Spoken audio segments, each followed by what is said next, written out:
Hello, America. Welcome to Common Sense. I'm Wendy Bell. I want to talk with you today about evil. However you describe the word, perhaps as a darkness or something that is so wholly wrong you can taste it. Evil to me is really what we're watching all around us, this moral decay in society. I know you see it the same way I do.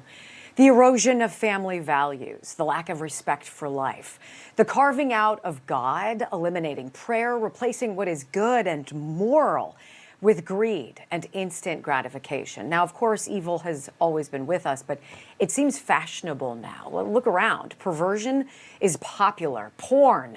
In school libraries, drag queen story time. This attempt to normalize pedophilia, human trafficking and addiction. And children are stuck right in the middle, right, of some very confusing messages.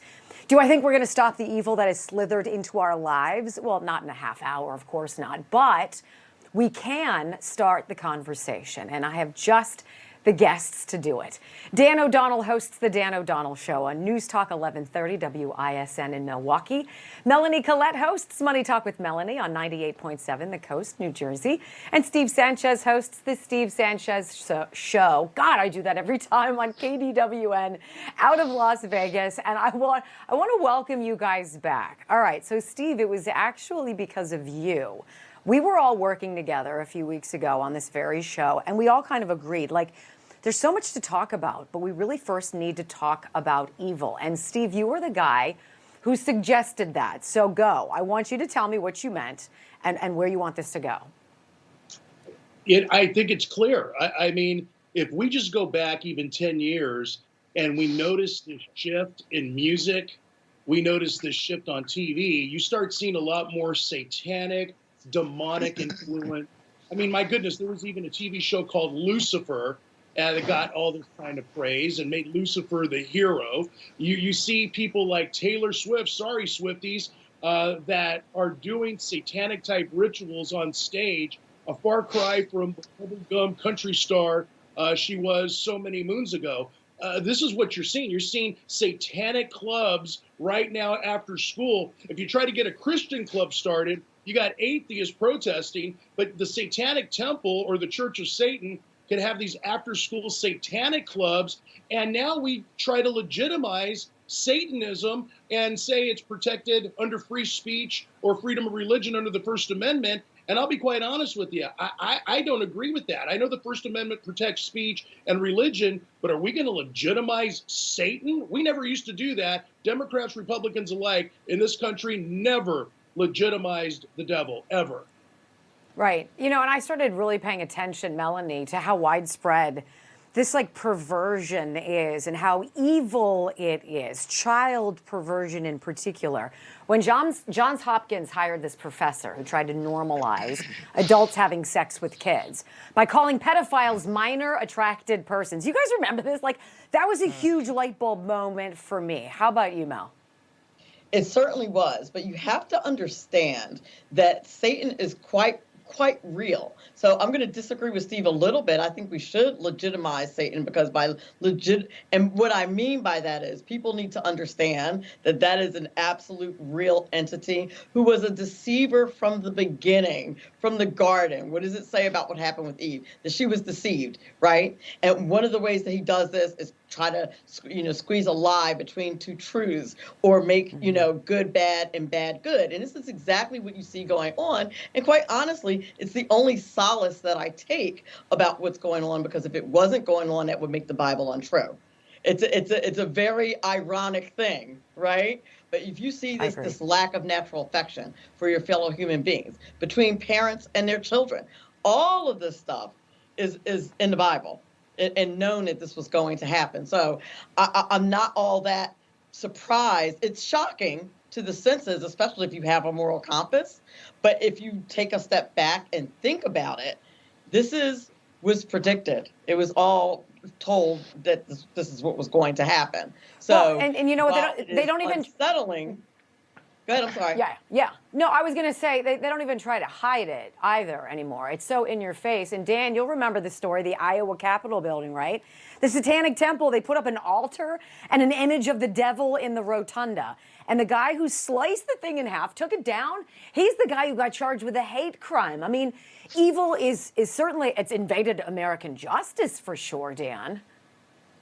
Yeah, and let's be totally clear here. The only reason that the Satanic Temple exists is because you had a lot of 15-year-old edgelords who never grew out of the phase where they wanted to rebel against their religious parents. That's really what this is. It's just an affront to Christianity. And I think the real issue here is the long-term rise of moral relativism, essentially replacing the theistic notion that there is fundamental good and there is fundamental bad.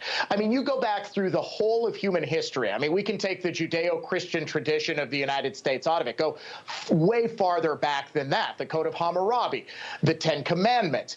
Every basic notion that founded civilization was predicated on the idea that there are certain things that we just universally accept are wrong. Well, long about the 1960s and 1970s, America moved away from that to this idea of, well, there are shades of gray and that we can justify abhorrent behavior because society somehow wronged us, so we're not responsible for our own actions.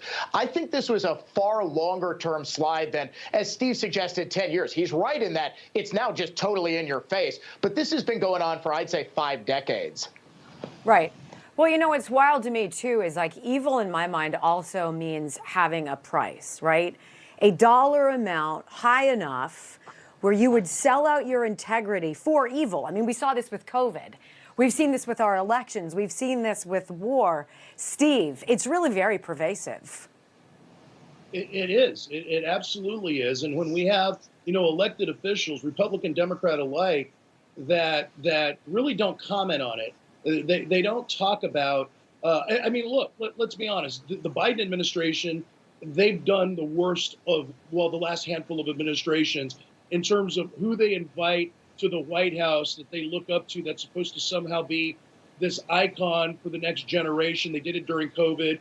I think they had Olivia Rodrigo there, trying to insist that you got to have the vaccine. But have you seen her shows lately? Me personally, I'll be having my first granddaughter in April. I don't see Olivia Rodrigo being a role model the way she performs on stage. We're not calling this out. Politicians on both sides used to call out bad behavior. Now they align with it, sadly. I don't disagree with you at all. And in fact, Steve, you had alluded to something, and Melanie, I actually want your reaction to this. Uproar, this is a title, a headline, right? Uproar as after-school Satan club forms at Tennessee elementary school. Like they don't even try to hide it. It's almost like they're trying to see how far can we go? How much into the public consciousness can we fudge everything up? And they're getting away with it.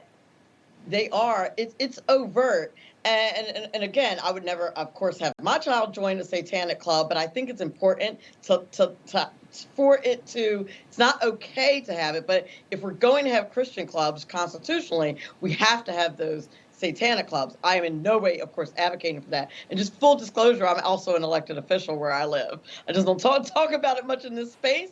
But I do definitely talk about this problem of Satanism. You have people outright saying, I worship Satan on social media. I had to unfollow and unfriend a few people because they were outright saying, I worship Satan. I'm like, well, you got to go.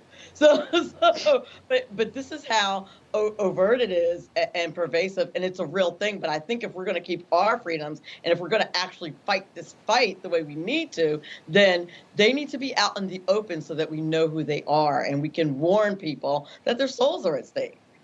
Right. I don't disagree. Guys, hang tight. I have a question coming up. How do we teach our children about evil when their favorite stars are the ones who are selling it?